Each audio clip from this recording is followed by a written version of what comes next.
Hello, and welcome to my take. And welcome to the 7th episode in my House of the Dragon Season 2 review series. If you'd like to catch up on any of the previous episodes in this series, then the links to which can be found either on your screen now or in the description below. Without further ado, let's discuss episode 7 of Season 2. This show continues to impress me, both in terms of its story and how it is made. Whilst this episode is slightly slower than some of the other episodes this season, it remains engaging throughout, and it's clear that this episode is setting up an epic season finale next week, something which the promotional trailer for episode 8 alludes to. The first thing that actually leaped out to me about this episode was how beautifully written some of the dialogue was. This is something that Game of Thrones and House of the Dragon are known for, but there are a few lines in this episode in particular which really stood out to me. If I can find them online, I'll play some of them in a second. You kneel quickly! For a man so suddenly elevated! The dialogue not only sounds great, but it really enhances the believability of this world, as it brings the show closer to the older ways in which the English language was spoken. It's a little detail that most will miss, but for me personally, it's something that I really appreciate. Speaking of little details, having watched the behind-the-scenes footage for this week's episode, once again it reveals to me some of the clever and complicated things that the film crew had to navigate to shoot parts of the episode. For instance, the epic confrontation at the start of the episode between Rhaenyra and Addam of Hull. Given that it's shot on a beach, the tide became a significant element that the film crew had to navigate. As to ensure continuity between different takes and shots, they had to schedule the shoot around this. What made this even more complicated was that on the day they shot this scene, there was a storm. So whilst the hostile Welsh weather conditions made this scene all the more atmospheric in the finished product, it certainly caused additional pressures for the film crew to overcome. Whilst I'm on the topic of this scene, it was an excellent way to start the episode. In the Inside the Episode video, showrunner Ryan Condal stated that he wanted this to almost have a hint of classic Western films where the characters have standoffs with each other. With the sandy backdrop and the way that these shots are framed, I think that with that information in mind, you can see the influences there. Ultimately, that is what good filmmaking is about.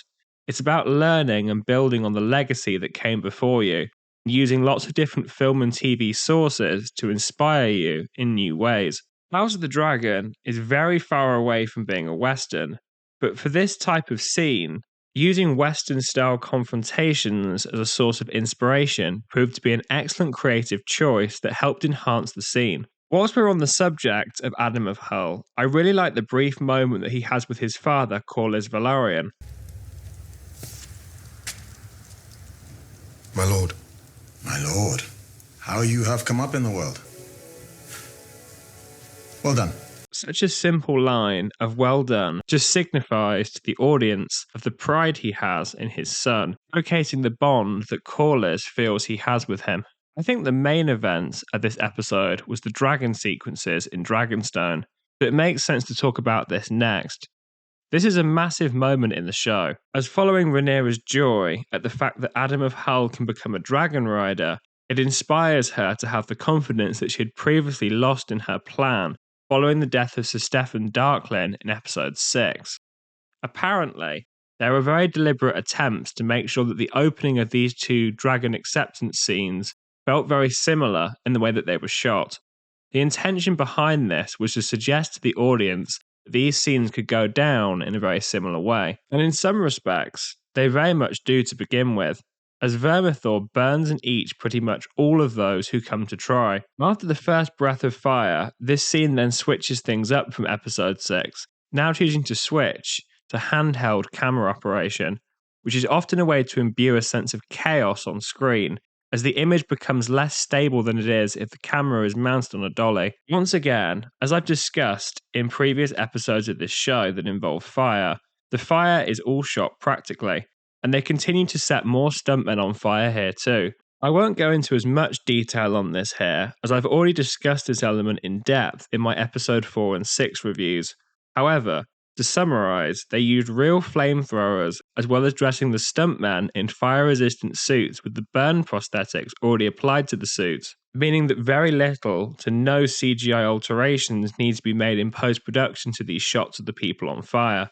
The biggest fire shot in this episode involves setting 16 stuntmen alight at once, and for safety reasons this was done outside, and rather than creating this effect with a flamethrower mounted above them, they instead used charges placed in the ground to create the effect of the fire streaming towards them, mimicking the way that the dragons fan their fire outwards. I deeply admire the production's commitment to practical filmmaking wherever possible, as it really does enhance the quality of this show. So hats off to all those involved in these sequences, both designing and ensuring the safety of them, and to the stuntmen who are getting set on fire. Following on directly are the scenes in which Hugh and Ulf get accepted by their respective dragons. The production wanted to ensure that these two scenes felt different enough not to be repetitive, especially given that they are effectively at heart the exact same thing. I found the way these two dragon acceptances are written are excellent demonstrations of these two characters' natures, with Hugh's acceptance coming from an act of selflessness and bravery, standing fearless and angry in front of the glowing mouth of a dragon, and Ulf's coming out of a moment of fear, where he effectively gives up and seems to be accepting of his likely death. It's an interesting reflection of both their characters, and perhaps on their dragons too. Hugh's dragon, Vermithor, through all the burning and eating, comes across as quite angry, rather like Hugh after everything he's been through. They call Vermithor the Bronze Fury, and I think that's really fitting for Hugh. He's quite angry inside. Come on!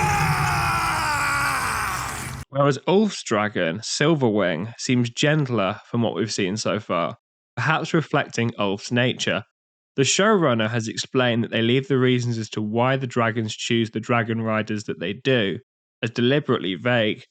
My own personal reading of these moments would be that they choose riders perhaps reflect the dragon's own natures, which is a theory that would work with the two examples in this episode. The next element to discuss is Daemon, who's still stuck at Harrenhal.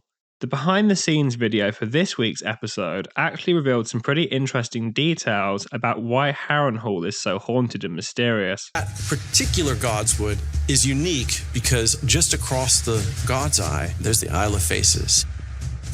So if you know mythology, you know that this island is important. This is the Godswood that's fallen into disuse. We know that Harrenhal was built on a felled orchard of weirwood trees, and then the weirwoods were chopped up and used as lumber to build the castle, which possibly led to some of the experiences that people have there. It also revealed a very cool detail about the weirwood tree on this particular set, and that's the fact that the face carved into it is designed to look like the author of this franchise, George R.R. Martin, which is a really cool detail. We tried and wanted to do as a bit of a tribute, and the idea was that it gradually started to disappear back into the bark of the tree. The brief was to make it feel enough like him, but you're never really sure. The idea is that you don't look at it straight away and say, that's George R.R. Martin. You do a second take. It's like, oh, is that? This is really cool, guys. Thank you. Daemon's vision in this episode is what stood out to me the most. Whilst the scene with all the Lords of the Riverlands showcased his lack of control over the situation there, for me it was really the scene where he has his vision of Viserys that stood out to me. It was Paddy Considine's creative choice to do this scene in the full makeup of Viserys when he's close to death near the tail end of Season 1, and I definitely think that the choice enhances this moment. This scene is a moment where Viserys challenges Daemon on whether he really wants the crown. In performing it in this visually decrepit state, it showcases how damaged and wounded ruling made Viserys. It's a visual reminder of how his position of king slowly destroyed him. I feel this moment warns Daemon of the challenges of that position, and Matt Smith's performance in this moment signifies his distress and uncertainty about whether Daemon is still absolutely sure that the crown is what he actually wants, contrasting his adamant confidence when dealing with the Lords of Harrenhal in the episodes prior to this. This episode is also significant for Alicent too. We see her go and seek some solitude and peace out in the King's Wood, following all the recent events that she's gone through, from the loss of her position on the Royal Council to the riots that she had to escape from last week. The Inside the Episode video for this episode also revealed that the scar she has on her arm parallels the scar that she gave to Rhaenyra back in Season 1, which is a nice little detail signifying how her story is coming full circle. The episode leaves it unclear as to where her character arc will go next, but it seems that this moment of solitude and peace for her is a very deliberate moment in the writing that will lead to larger events in the next episode. Overall then, once again, a solid episode made through lots of hard work and dedication by all those involved in the production. I'm very excited to see how this season will wrap up in next week's season finale. Although it will be sad once the season is over, as we'll likely have to wait a while for the next season, though this season has proved that that wait is definitely worth it, as it's continuing to deliver an excellent show. If you've made it this far, thank you so much for watching, and stay tuned for my House of the Dragon Season 2 finale review episode next week. And if you liked this video, then please do have a look at my channel to see if I cover anything else of interest to you. And if you enjoy my content, then I'd be very grateful if you like and subscribe for more. Thank you.